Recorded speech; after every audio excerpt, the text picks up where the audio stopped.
नमस्कार, city light में आपका स्वागत है। मैं हूं आपके साथ अविनाश कर। बीजेपी की राष्ट्रीय अध्यक्ष जेपी नड्डा आज बस्तर दौरे पर रहे, जहां उन्होंने छत्तीसगढ़ की सरकार पर कई आरोप लगाए, जिसका जवाब सीएम भूपेश ने ट्वीट कर दिया। सीएम ने 5 ट्वीट किए। सबसे पहले सीएम ने जेपी नड्डा का स्वागत किया। लिखा कि जेपी नड्डा अपने गृह राज्य हिमाचल प्रदेश में बुरी तरह हारने के बाद छत्तीसगढ़ पहली बार आए हैं, उनका स्वागत है। नड्डा जी तत्काल डॉक्टर रमन सिंह जी के साथ रिहा हुए आदिवासियों से माफी मांगे, पापों का प्रायश्चित करें, मां दंतेश्वरी से माफी मांगे। मुख्यमंत्री भूपेश ने आगे लिखा कि हमने आदिवासियों को छत्तीसगढ़ की अर्थव्यवस्था का हिस्सेदार बनाया है। बीजेपी के पाप आज भी बस्तर के जंगलों में गूंजते हैं, या आपके उड़न खटोलों के शोर में सुनाई नहीं देंगे। सीएम ने आगे लिखा कि नड्डा जी को तत्काल एक आदिवासियों से माफी मांगो यात्रा निकालनी चाहिए। साथ ही पेसा कानून को लेकर लिखा कि पेसा के नियम कानून लागू करने वाला छत्तीसगढ़ देश का 6वां राज्य है। बीजेपी 15 साल में लागू नहीं कर पाई।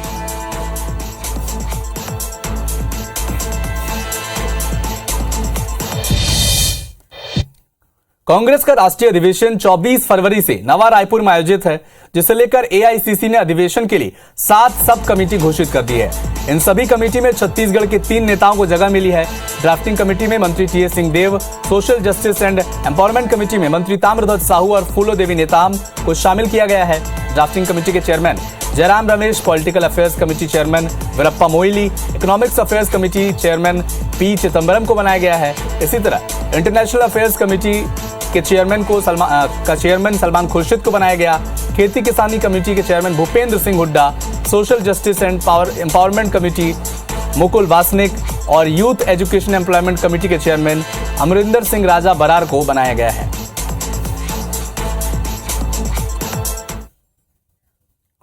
पंडित दीनदयाल उपाध्याय की पुण्यतिथि आज बीजेपी प्रदेश भर में सभी बूथों पर समर्पण दिवस के रूप में मनाया गया।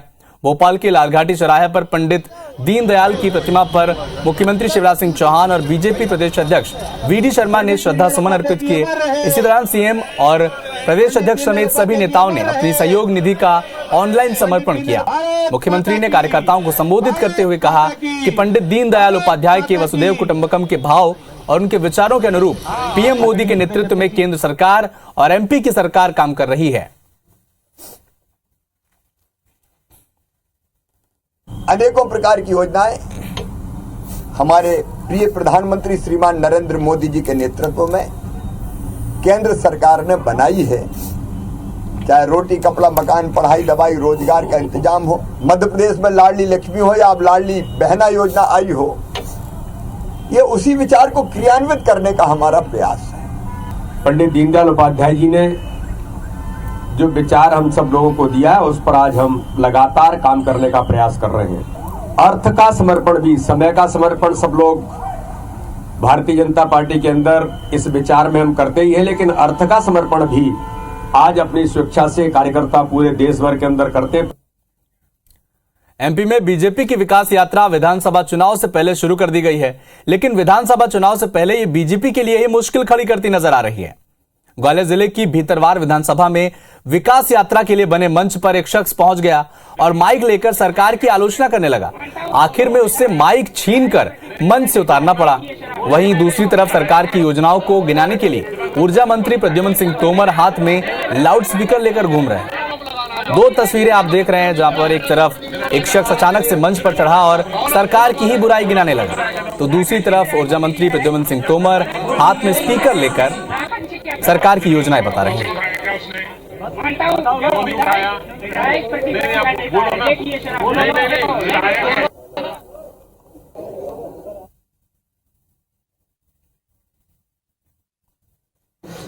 जब हमारे ऊपर संकट का समय आया है, तो मुझे बता दो कांग्रेस का कौन सा बड़ा नेता, कोरोना काल आया तो कौन सा बड़ा नेता देखा, चंबल में बाढ़ आती है तो कौन सा नेता देखा, भारतीय जनता पार्टी के अलावा जरा एक बता दो, जरा एक नेता। धरातल पर देखिए मंत्री जी की सत्यता है क्या? आपने कौन सी समस्या हल कर दी? जैसे मिल कर्मचारी का आज तक भुगतान नहीं हुआ। आज आप देखिए सीवर समस्या वैसी की वैसी है, आज पानी की समस्या वैसी की वैसी है, बिजली के अनाप शनाप बिल दे रहे हो, कौन सी समस्या? बस्तर के नारायणपुर और बीजापुर में 5 दिनों के भीतर 2 बीजेपी नेताओं की हत्या हो गई। अब इस मुद्दे को लेकर सियासी बयानबाजी का सिलसिला भी शुरू हो गया। इस पर बीजेपी के राष्ट्रीय उपाध्यक्ष और प्रदेश के नेताओं ने मृतक पार्टी कार्यकर्ताओं के घर पहुंचे और उन्हें श्रद्धांजलि दी।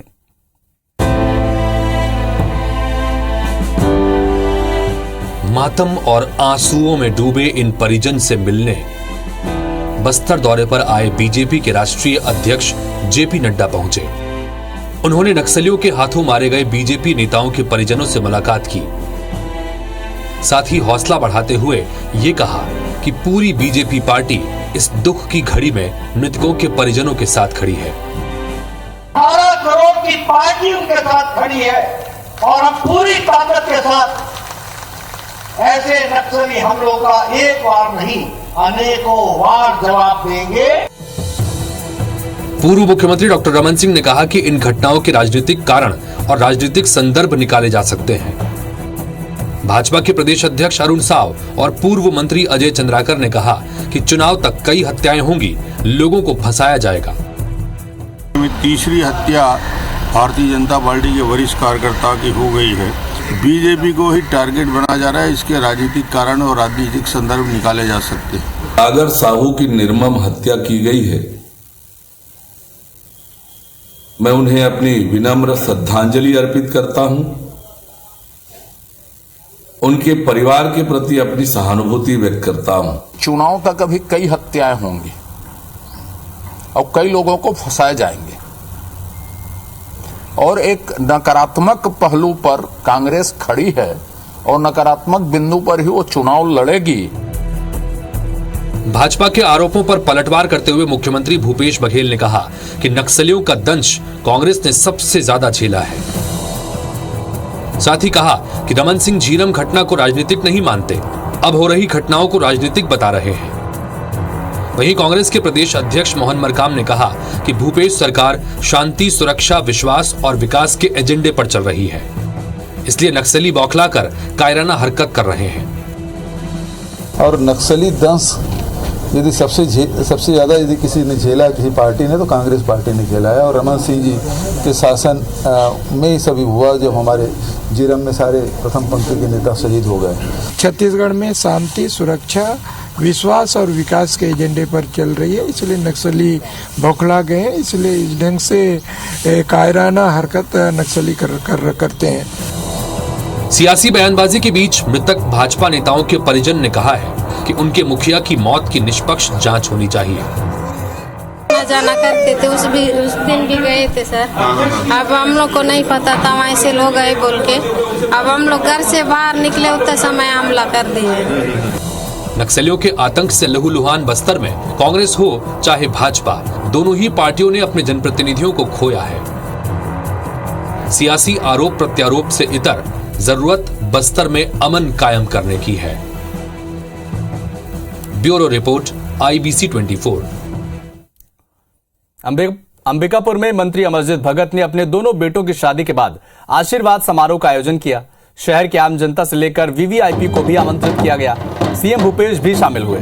सभी को भोज कराया गया, जिस पर अब सियासी बयानबाजी शुरू हो गई है। बीजेपी का कहना है कि मंत्री जी के बेटों की शादी हुए 6 महीने से ज्यादा वक्त बीत चुका है, चुनाव नजदीक है, ऐसे में TRP बढ़ाने के लिए आशीर्वाद समारोह का आयोजन किया जा रहा है। यही नहीं, बीजेपी का आरोप यह भी है कि मैनपाट महोत्सव के ठीक पहले यह आयोजन सरकारी खर्चे पर आयोजित किया गया है। इधर कांग्रेस ने बीजेपी पर आरोप की ओछी राजनीति करने के आरोप लगाए हैं। पूर्व हो चुकी है, लेकिन वर्तमान में चुनावी भोज रखना मैनपाट में यह अपनी TRP बढ़ाने का एक उपक्रम मात्र है और क्षेत्र में घटते हुए जनाधार को और जनता के असंतोष को किसी तरह से रिलीज करने का एक प्रयास लग रहा है। निश्चित रूप से एक चुनावी भोज था और मैनपाट महोत्सव के दरमियान ये चुनावी भोज रखना कई प्रकार की स्थितियों और संदेहों को जन्म भी देता है। ऐसा प्रतीत होता है कि मैनपाट महोत्सव के व्यय में इस चुनावी भोज के व्यय को भी सम्मिलित करने का प्रयास किया गया है। भारतीय जनता पार्टी अखंड जो भ्रष्टाचार में डूबी हुई है, 15 साल जिसका शासन जा रहा, जिसने भ्रष्टाचार के नए कीर्तिमान स्थापित किए, ओछी राजनीति है। भारतीय जनता पार्टी के लोगों की ओछी राजनीति है। छतरपुर के बागेश्वर धाम में 18 फरवरी को 121 कन्याओं का विवाह उत्सव होने वाला है। सभी कन्याओं को वधू बनाने के लिए उनकी घरेलू, सामाजिक और कमजोर आर्थिक स्थिति को आधार बनाया गया है। इन्हीं में से एक है छतरपुर से लगभग 80 किलोमीटर दूर एक गांव में रहने वाली उमा रैकवार। उनकी आर्थिक स्थिति बेहद खराब है। पिता कई साल से हादसे के चलते बिस्तर में हैं। घर मुश्किल से चलता है। उमा की मां ने कहा कि ऐसे में बागेश्वर धाम में होने वाले कन्या विवाह आयोजन में उनकी बेटी को जगह मिल गई है, जिसके लिए वे बागेश्वर धाम सरकार को धन्यवाद देते हैं।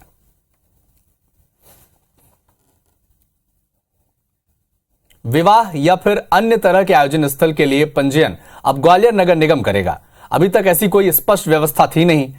इसी के चलते ऐसे स्थानों के संचालकों पर प्रशासन कार्रवाई करता था। नए आदेश में मैरिज गार्डन के लिए 1 लाख वर्ग फीट की जगह अनिवार्यता खत्म कर दी गई। 5 कैटेगरी में सार्वजनिक कार्यक्रम स्थलों को स्थानीय निकाय की मंजूरी देंगे। सबसे छोटा विवाह स्थल 500 से 1000 वर्ग मीटर तक का हो सकेगा, जिससे आर्थिक रूप से कमजोर परिवार आसानी से कार्यक्रम कर सके।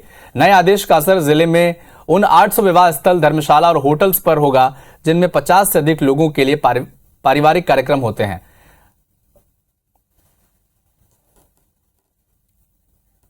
बैतूल जिला मुख्यालय पर आज कांग्रेस पार्टी ने रेत के बढ़े हुए दामों को लेकर और कथित पुलिस हिरासत में हुई शिक्षक की मौत की न्यायिक जांच की मांग को लेकर बंद का आह्वान किया। इसी को लेकर कांग्रेस पार्टी के ग्रामीण और शहरी जिला अध्यक्ष ने जिला मुख्यालय पर कार्यकर्ताओं के साथ घूमकर दुकानें बंद करवाई। व्यापारियों ने भी कांग्रेसियों का समर्थन किया और अपने संस्थान और दुकान बंद कर दिए।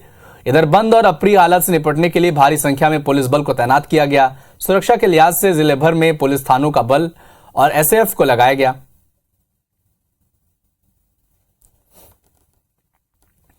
लल्लू माथनकर जी की जो पुलिस अभिरक्षा में हत्या हुई है, उसके न्यायिक जांच की मांग को लेकर के बैतूल आज बंद है और रेत के दामों को लेकर के भी बैतूल बंद का आह्वान किया गया है। इन लोगों से हाथ जोड़ के निवेदन किया जा रहा है कि इन दोनों मामलों में समर्थन करें और व्यापारियों का भी हमको सबको समर्थन प्राप्त है। रेत के दामों को लेकर कांग्रेस प्रोटेस्ट कर रही है। इसको पहले भी किया था। आज भी समसामयिक घटनाक्रम को लेकर, विशेषकर रेत को लेकर आज प्रोटेस्ट है कांग्रेस का। इसको दृष्टिगत रखते हुए वरिष्ठ अधिकारियों के निर्देशन में आज उसको किया है। लेकिन हमेशा पुलिस सुरक्षात्मक दृष्टिकोण से कांग्रेस की वृद्धि प्रकोष्ठ ने इंदौर के बड़ा गणपति पर एक अनोखा प्रदर्शन किया। इंदौर नगर निगम की कार्यप्रणाली पर सवाल उठाते हुए इंदौर शहर में 1.25 लाख से अधिक आवारा कुत्तों के खतरे को देखते हुए आम जनता को डंडों का वितरण किया गया। दरअसल इंदौर नगर निगम ने हर साल करोड़ों रुपए कुत्तों की नसबंदी पर खर्च किए, लेकिन उसका रिजल्ट जारी नहीं दिखा। पिछले साल नगर निगम की बजट में 7 करोड़ रुपए रखे गए थे और इस बार 4 करोड़ रुपए कुत्तों की नसबंदी के लिए रखे गए, लेकिन उसका भी रिजल्ट कुछ नहीं निकला और पैसों की बर्बादी होती रही। श्वानों की संख्या लगातार बढ़ती जा रही है और वो नसबंदी पर ध्यान दे रही है। नसबंदी वाले श्वान क्या काटते नहीं है। आम आदमी को खतरा बढ़ते जा रहा है। रेबीज के टीके नहीं है। हम अलग अलग क्षेत्रों में इनके विकास की पोल खोलेंगे और आम आदमी से कहेंगे कि वो खुद मैदान में आए। छत्तीसगढ़ के सहायक शिक्षक हजारों की संख्या में आज रायपुर पहुंचे।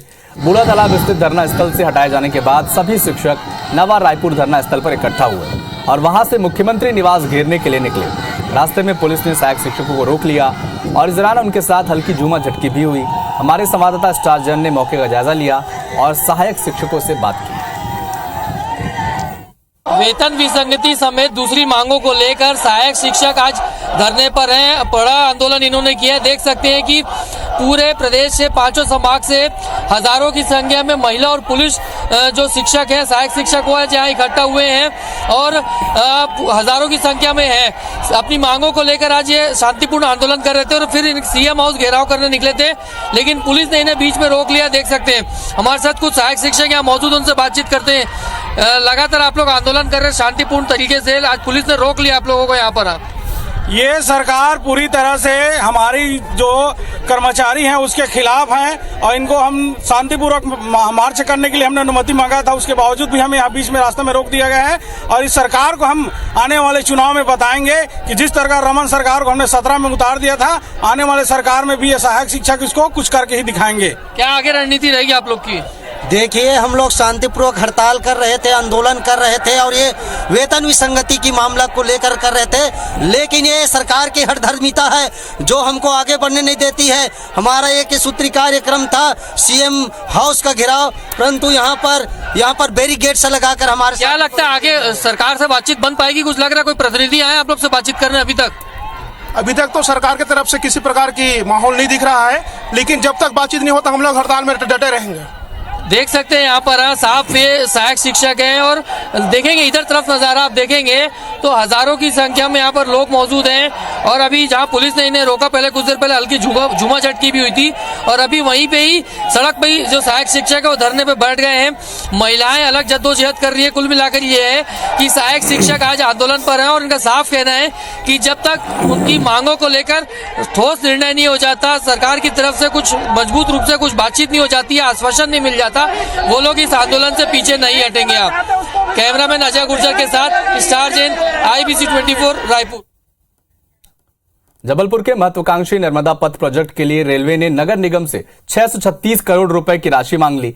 दरअसल जिस जमीन पर नर्मदा पथ बनाने की योजना है उस पर साल 2015 तक नैरोगेज की ट्रेनें चला करती थी। साल 2017 में नैरोगेज की जगह ब्रॉडगेज ट्रेनें आने के बाद से जमीनें खाली हैं, जिसका मालिकाना हक दक्षिण पूर्व मध्य रेलवे के पास से है। 68 एकड़ जमीन पर नगर निगम ने नर्मदा पथ बनाने की योजना बनाई।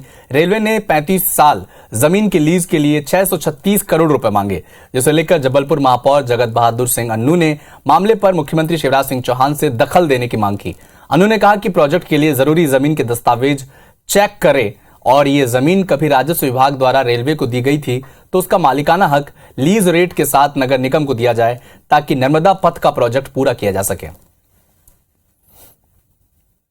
यह नैरोगेज का काम अब नहीं है, रेवेन्यू की दी हुई जगह रेलवे के पास थी।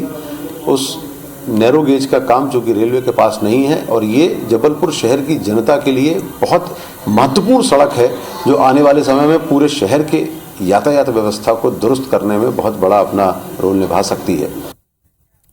चुनावी साल में जबलपुर में भूमि पूजन की सियासत गरमाई हुई है। बीजेपी विधायकों ने कई ऐसे विकास कार्य के भूमि पूजन कर दिए जिनके लिए कार्यक्रम तो भव्य ढंग से आयोजित किए गए, लेकिन निर्माण एजेंसी ने अब तक सॉइल टेस्टिंग नहीं की। भूमि पूजन ऐसा ही एक कार्यक्रम कटंगा फ्लाईओवर का था। 1 महीने बाद भी निर्माण कार्य शुरू नहीं हो पाया।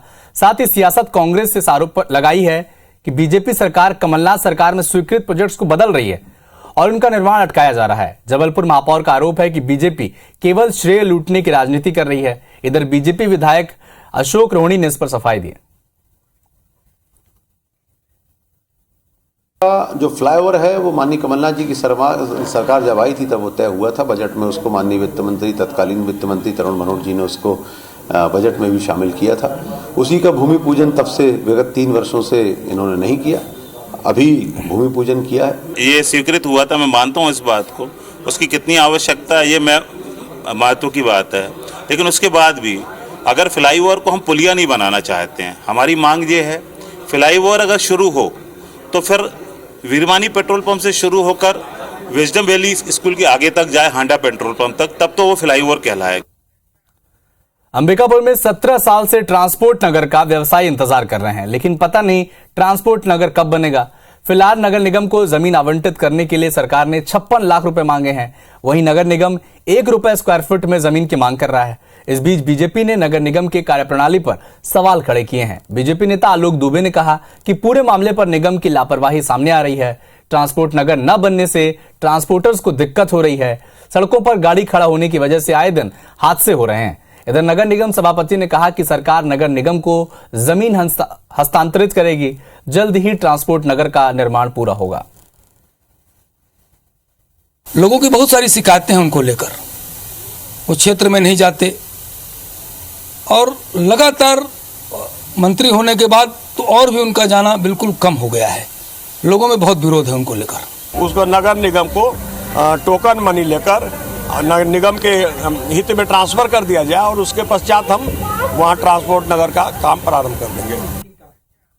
स्वच्छता के निरीक्षण पर निकले जबलपुर के महापौर ने शराब की तस्करी पकड़ ली। महापौर जगत बहादुर सिंह अन्नू लोगों की शिकायत पर चंडाल भाटा इलाके की स्वच्छता के निरीक्षण के लिए पहुंचे थे। यहां महापौर ने एक युवक को शराब तस्करी करते देख लिया। झोले में शराब की बोतलें लिए युवक कैमरों में भी कैद हो गया। महापौर ने तत्काल गोहलपुर थाने पुलिस को बुलाया, लेकिन जब तक पुलिस पहुंचती तब तक अवैध शराब बेच रहा युवक गायब हो गया। महापौर ने पुलिस से मौके पर तलाशी की कार्रवाई करवाई, जहां शराब की 15 बोतलें बरामद की गई। महापौर ने शहर में अवैध शराब की तस्करी पर सवाल उठाए हैं और पुलिस से अवैध शराब बिक्री करने की अपील की है।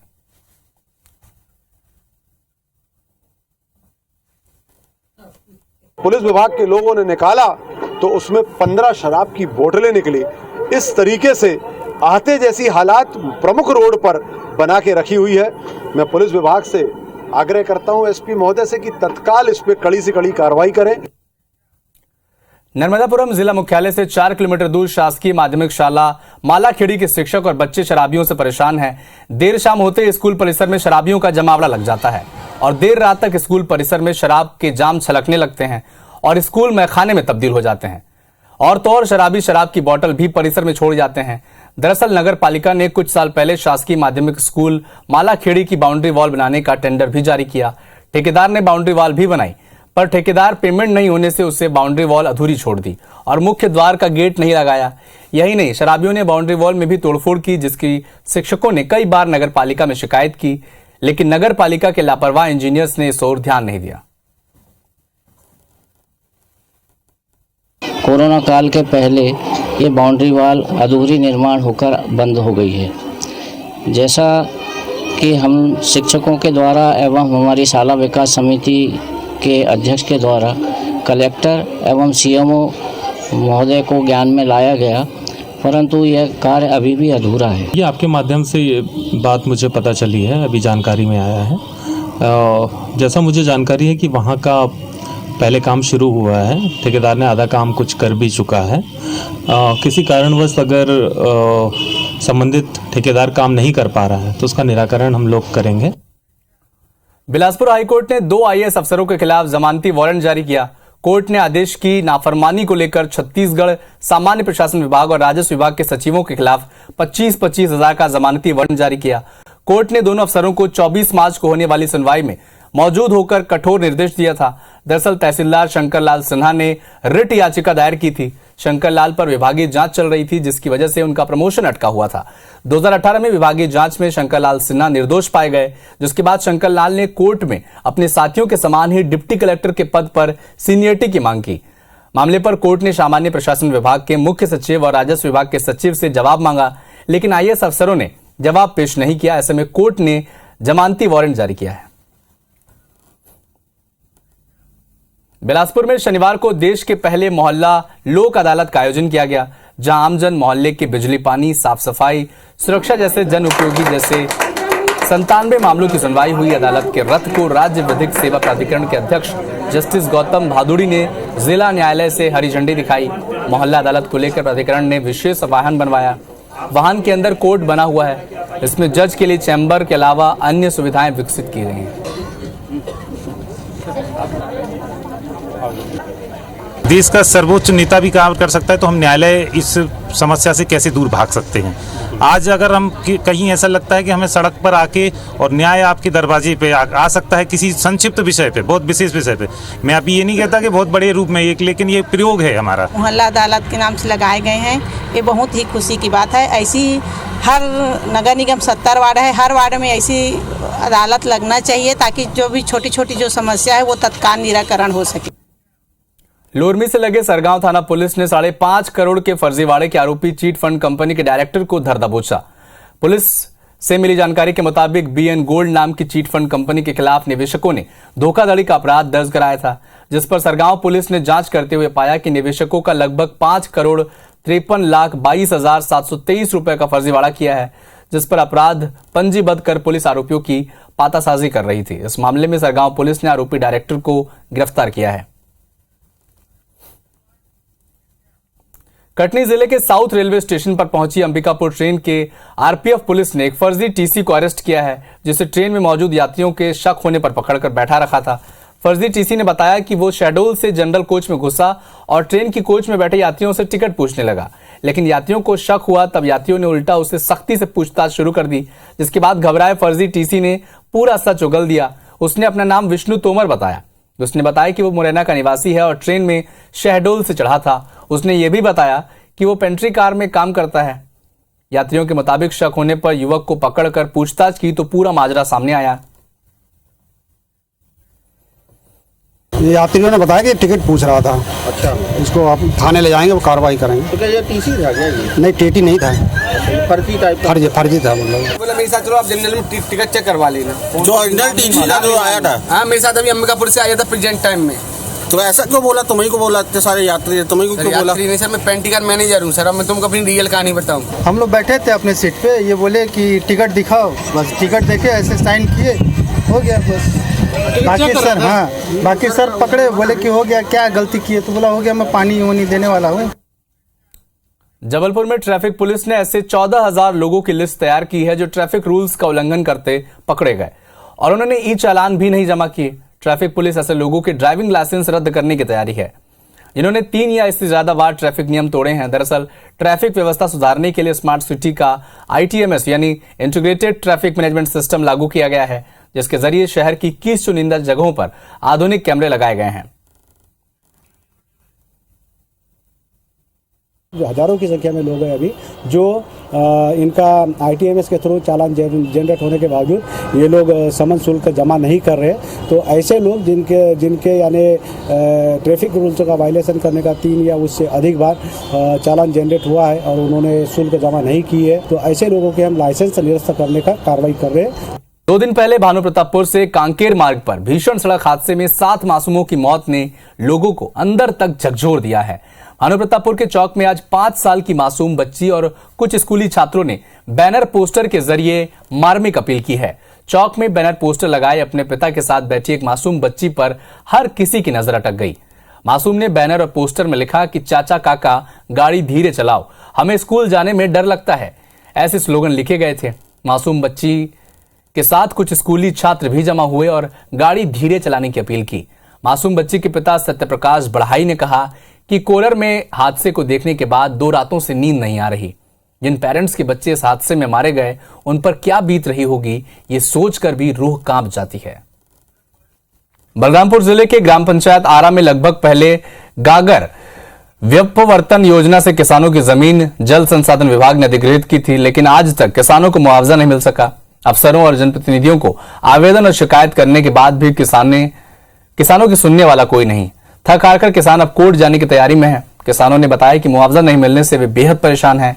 हैरान करने वाली बात यह है कि अफसरों ने इस पूरे मामले में कुछ भी कहने से इनकार कर दिया। ग्रामवासियों को अर्थात कृषकों को जरूरत से ज्यादा परेशानी है। ऐसा महसूस पड़ रहा है कि हम लोग को मरने दम तक भी पैसा नहीं मिल पाएगा। इनका मुआवजा दिनांक इनको प्राप्त है। इनके द्वारा कितने बार क्षेत्रीय विधायक को, कलेक्टर को और कमिश्नर साहब को विज्ञापन दिया जा चुका है, लेकिन इनका कोई भी मुआवजा अब तक प्राप्त नहीं है। बहुत दुखी है। 84 आदमी का इसमें नहीं मुआवजा मिला है, जिससे हम लोग बहुत दुखी हैं।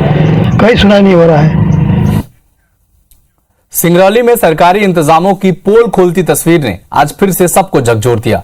बार बार सामने आ रही ऐसी तस्वीरें यही साबित करती हैं कि एमपी का हेल्थ सिस्टम मुर्दा हो गया है। न लोगों की जरूरत की चिंता है और न ही संवेदनाओं की फिक्र। एक रिपोर्ट आपको दिखाते हैं। दरकते सिस्टम पे फिर रोना आ रहा है। देखो बार बार मंजर वही सामने आ रहा है। वो देखें तो इन दुश्वारियों की कहानी जो इंतजामों के झूठे गीत गा रहा है। सिंगरौली में सरकारी व्यवस्था की पोल खोलती इस तस्वीर के पीछे की कहानी भी सुनिए। 7 साल की छोटी सी उम्र में बड़ी जिम्मेदारी है। पिता जो बीमार है, 108 पर कॉल किया, उपलब्ध होने के बाद भी एम्बुलेंस नहीं मिली तो इंतजार कब तक करें। कुछ अनहोनी न हो जाए इससे पहले पिता को ठेले पर लेटा दिया और मां के साथ चल पड़े ये नन्हे कदम अस्पताल की ओर। सफर 3 किलोमीटर का था। पैर थके नहीं, सरकारी अस्पताल के ट्रॉमा सेंटर तक पहुंच ही गए। किसी शख्स ने ये वीडियो बना लिया और जब ये वायरल हो गया तो अधिकारियों को जवाब देते नहीं बन रहा है। एम्बुलेंस क्यों नहीं मिल पाई, इसके लिए CMHO और सिविल सर्जन को आदेश दे दिया गया है कि इसके लिए दोषी कौन है और किन परिस्थितियों में स्थितियां निर्मित हुई है। दोषी के खिलाफ हम कार्रवाई करेंगे। मध्य प्रदेश की ये तस्वीर कोई नई नहीं है। तमाम ऐसे शहर गांव हैं जहां ऐसी दुश्वारियों से लोग जूझते हैं। हाल ही की इन तस्वीरों को देखिए। कैसे मुश्किल वक्त में सिस्टम भी साथ छोड़ देता है। ऐसे सिस्टम को मुर्दा ना कहें तो क्या कहें। फिर भी विकास के दावे करने वालों को शर्म नहीं आती। चुल्लू भर पानी की कहावत को अधूरा छोड़ जाते हैं, रोज रोज उठते सवालों के साथ जिनके जवाब मिलते नहीं। नवाचार में हमेशा 2 कदम आगे रहने वाले इंदौर ने स्वास्थ्य के क्षेत्र में एक नया कीर्तिमान हासिल किया है। जिला प्रशासन और निजी डॉक्टर्स की एक टीम ने शहर में 1 लाख से ज्यादा लोगों का लाइफस्टाइल हेल्थ सर्वे किया। इस सर्वे में कई चौंकाने वाले आंकड़े सामने आए। इस सर्वे में कोलेस्ट्रॉल सबसे बड़ा विलन बनकर सामने आया। पेट में हर उम्र और प्रोफेशन का व्यक्ति सामने आया। कुल 1,113 लोगों का ब्लड सैंपल लिया गया, जिसमें से 16,000 लोगों में कोलेस्ट्रॉल बढ़ा हुआ था। इसी तरह ब्लड प्रेशर और प्रोटीन से संबंधित डिसऑर्डर भी पाए गए। सर्वे के मुताबिक शहर के 48% लोग किसी न किसी तरह के डिसऑर्डर से पीड़ित हैं और उन्हें उसका पता भी नहीं है। इंदौर की बात है, हम सब मिलके इसको किस प्रकार से बेहतर कर सकते हैं, जो हमारे लाइफस्टाइल है उसको बेहतर कैसे करें, उसके लिए हम आज विचार कर रहे हैं। बहुत सारे अच्छे सुझाव हैं, हम लाइव नाम एक्शन तय करेंगे सब मिलके। नशा मुक्ति एवं पर्यावरण संरक्षण का संदेश देने साइकिल से उत्तर प्रदेश से अयोध्या से भारत की यात्रा पर निकले युवक दिनकर दास रायसेन पहुंचे। जिले के सांची ब्लॉक के सलामतपुर में उन्होंने लोगों को जागरूक किया। दिनकर दास साइकिल से पूरे देश की यात्रा कर रहे हैं। दिनकर दास ने 12 जनवरी 2023 को अपनी यात्रा शुरू की और कई शहरों से होते हुए सलामतपुर पहुंचे। दिनकर दास साइकिल से होकर जहां से भी गुजरते हैं लोगों को देखकर रुक जाते हैं। उन्हें अपनी यात्रा के बारे में बताते हुए जीवन में एक पेड़ जरूर लगाने को कहते हैं। और हमारा उद्देश्य नशा मुक्ति और पर्यावरण संरक्षण है। तो गांव-गांव में जाकर स्थान पर जाकर और विद्यालयों में जाकर सभी से हाथ जोड़कर प्रार्थना करना है कि नशा ना करें। आने वाली जो पीढ़ियां हैं उनको दिशा निर्देश करना कि नशा मुक्त हो भारत और पर्यावरण संरक्षण हो, जिससे भारतीय संस्कृति का पुनरुद्धार हो सके। सीतापुर वन परिक्षेत्र में 2 हाथियों के उत्पात से दहशत का माहौल है। सीतापुर के बीजा टिहली और बड़नी झरिया पहाड़ से लगे इलाकों में हाथियों ने ग्रामीण का घर तोड़ दिया। घर में रखा गेहूं और सब्जी चट कर गए। ग्रामीणों ने किसी तरह भागकर अपनी जान बचाई। हाथियों के उत्पात से अभी सीतापुर रेंज के 12 से ज्यादा गांव प्रभावित हैं। ग्रामीणों की सुरक्षा को लेकर वन विभाग की टीम ने अलर्ट जारी किया है। भोपाल में शनिवार को खेलो इंडिया गेम्स की समापन कार्यक्रम आयोजित किया गया। आयोजन बड़े तालाब के किनारे वोट क्लब पर हुआ। मुख्यमंत्री शिवराज सिंह चौहान ने खेलो इंडिया गेम्स के समापन कार्यक्रम को झंडा दिखाया। इस मौके पर झांकियां भी निकाली गई। कार्यक्रम में केंद्रीय मंत्री अनुराग ठाकुर, खेल मंत्री यशोधरा राजे सिंधिया भी शामिल हुई। कार्यक्रम में खिलाड़ियों और वॉलंटियर्स के साथ बड़ी संख्या में आम लोग भी शामिल हुए। खेलो इंडिया मध्य प्रदेश के 8 शहरों भोपाल, इंदौर, उज्जैन, ग्वालियर, जबलपुर, मंडला, बालाघाट और खरगोन में आयोजित हुआ। खेलो इंडिया यूथ गेम्स 2022।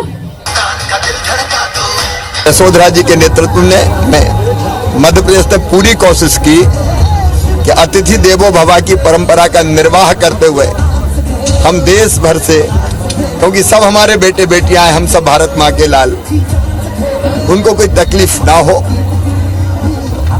8 शहरों में अलग अलग आयोजन हुए, लेकिन मुझे बताते हुए खुशी है कि आनंद से संपन्न हुए, निर्विघ्न संपन्न हुए। वैलेंटाइन वीक जारी है। कपल्स के लिए सप्ताह बेहद खास है, जिसमें वो हर दिन अपने अपने अंदाज से अपनी भावनाओं का इजहार कर रहे हैं। इंदौर में जहां 500 रुपए से लेकर 5000 तक के आकर्षक गिफ्ट्स की भरमार है, इसमें क्या कुछ खास है, जायजा लिया हमारी सहयोगी शालिनी हाडिया ने। हर साल जिस घड़ी का इंतजार रहता है वो बेहद ज्यादा नजदीक है। जी हाँ, हम बात कर रहे हैं वैलेंटाइन वीक के, जो इस समय चल रहा है, लेकिन उससे भी ज्यादा खास 14 फरवरी का हर किसी को इंतजार होता है, क्योंकि ये दिन होता है प्यार करने वालों का, इजहार करने वालों का। मिनी मुंबई पूरी तरह से वैलेंटाइन वीक के लिए सज चुका है। अलग अलग दिन को अलग अलग तरीके से बनाया जा रहा है, और उससे भी ज्यादा खास बात कि इस बार बेहद यूनिक कलेक्शन हमें मार्केट में देखने को मिल रहा है। हर एक पहलू, हर एक गिफ्ट एक अलग आपकी फीलिंग्स का इजहार करते हुए नजर आ रहा है। कार्ड इस बार बेहद ज्यादा अलग आए हैं। इसके साथ ही इस बार सबसे ज्यादा जो ट्रेंड में है वो कॉम्बो और कस्टमाइज गिफ्ट्स को ज्यादा पसंद किया जा रहा है। खासतौर पर अगर आप किसी को गिफ्ट देना चाहते हैं तो एक कॉम्बो के अंदर आपकी यूटिलाइज की सभी चीजों के साथ ही अलग अलग फीलिंग्स को आप आसानी से शेयर कर सकते हैं। बहुत यूनिक गिफ्ट्स है। किस तरह से कितना एक्साइटमेंट है, क्योंकि ये प्यार का इजहार नहीं है, दोस्तों के साथ सेलिब्रेशन का भी है। बहुत अच्छी वैरायटी है यहाँ पे। लाइक आर्ची स्टार्टिंग से मेरा बहुत ही फेवरेट लोकेशन रहा है सारी तरह के गिफ्ट्स के लिए, और गिफ्ट्स के अलावा जो गिफ्ट बॉक्सेस भी इधर जो बहुत अच्छी डिजाइन में मिलते हैं, दैट्स वेरी गुड। तो कलेक्शन बहुत ज्यादा है, लोग बहुत ज्यादा एक्साइटेड है। क्या मार्केट ट्रेंड है उसको भी समझते हैं। सकीना मेरे साथ है। सकीना, इस बार क्या ज्यादा क्रेज में है, क्या ज्यादा डिमांड में है? वैलेंटाइंस ना मेरे लिए बहुत ही फन और रोमांटिक फेस्टिवल होता है, जो ना करते हुए भी लोग सेलिब्रेट जरूर करते हैं, क्योंकि क्यों ना करे भाई, प्यार करते हैं तो इजहार क्यों नहीं। इस बार जो एक नई चीज हम लेके आए हैं, बहुत से लोग सोचते हैं कि भाई कार्ड आउट ऑफ ट्रेंड हो गया, तो हमने सोचा उसको वापस ट्रेंड में लाया जाए और वो ऐसे करके कार्ड आए हैं। इसके अंदर आप अपना फोटो भी लगा सकते हैं आप चाहे तो, या इसके अंदर आपके प्रोमिसेस लिख सकते हैं, क्योंकि एक प्रॉमिस डे ऐसा होता है इसमें कुछ लिखने का या कुछ गिफ्ट नहीं होता, तो ऐसे कार्ड आए हैं। चॉकलेट्स की डिमांड भी एकदम से यहाँ ज्यादा बढ़ती हुई देखने को मिलती है। बेहद ज्यादा यूनिक कलेक्शन हमें नजर आ रहे हैं बाजार में, और कोई बहुत ज्यादा उत्साहित है। अलग अलग तरीकों से इसको सेलिब्रेट करने की कोशिश की जा रही है, और किसी भी तरह की फीलिंग का इजहार करने के लिए अब गिफ्ट्स जो है वो बहुत ज्यादा यूनिक माध्यम बन गया है, और इसीलिए क्रेज और ट्रेंड के हिसाब से मार्केट पूरी तरह से तैयार है वैलेंटाइन डे के सेलिब्रेशन के लिए। कैमरा पर्सन अखिलेश जायसवाल के साथ शालिनी हाडिया, IBC 24 इंदौर। रायपुर के इंटरनेशनल क्रिकेट स्टेडियम में सेलिब्रिटी क्रिकेट लीग यानी CCL का आयोजन होने जा रहा है।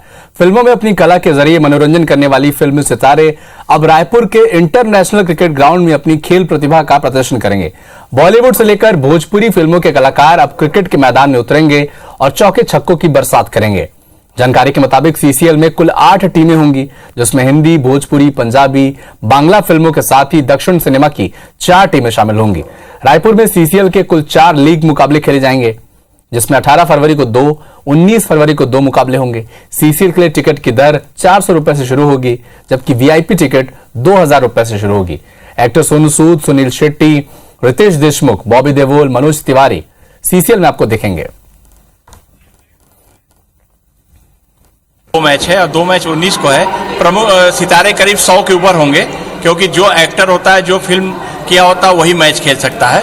और इसमें मुख्य कलाकार में मनोज तिवारी जी, रवि किशन जी, दिनेश लाल यादव जी, सोहेल खान जी, सोनू सूद जी, बॉबी देओल जी, रितेश देशमुख जी, ऐसे काफी तमाम कलाकार यहाँ मौजूद होंगे आपके शहर में। भारत और ऑस्ट्रेलिया के बीच खेले गए पहले टेस्ट मैच में भारत ने मेहमान टीम को 132 और 1 इनिंग से हरा दिया, लेकिन टीम इंडिया के एक खिलाड़ी के लिए बुरी खबर सामने आई। भारत और ऑस्ट्रेलिया के बीच खेले जा रहे मैच के पहले दिन एक ऐसी घटना हुई जिसके बाद टीम इंडिया के स्टार ऑलराउंडर रविंद्र जडेजा पर एक्शन ले लिया गया। यह घटना गुरुवार यानी 9 फरवरी को ऑस्ट्रेलिया की पहली पारी के 46वें ओवर के दौरान हुई, जब जडेजा को अपनी उंगली पर क्रीम लगाते हुए देखा गया। वीडियो फुटेज में बाएं हाथ के स्पिनर ने मोहम्मद सिराज की हथेली से कुछ लिया और इसे अपने बाएं हाथ की उंगली पर लगा लिया। ICC ने माना कि खिलाड़ियों और खिलाड़ी सहयोगी कर्मियों के लिए ICC की आचार संहिता का उल्लंघन है। इसके बाद जडेजा पर मैच फीस का 25% जुर्माना लग गया। भारतीय टीम मैनेजमेंट ने इस घटना को लेकर कहा कि वो हाथों पर क्रीम लगा रहे थे, लेकिन इसके लिए उन्होंने फील्ड अंपायर से परमिशन नहीं लिया था। लद्दाख के कारगिल जिले में जमकर बर्फबारी हुई। बर्फबारी से चारों ओर बर्फ ही बर्फ जम गई। पहाड़, पेड़, सड़क सब तरफ बर्फ की सफेद चादर से बिछ गई। वाहन भी बर्फ के कारण सफेद टीले से दिख रहे हैं।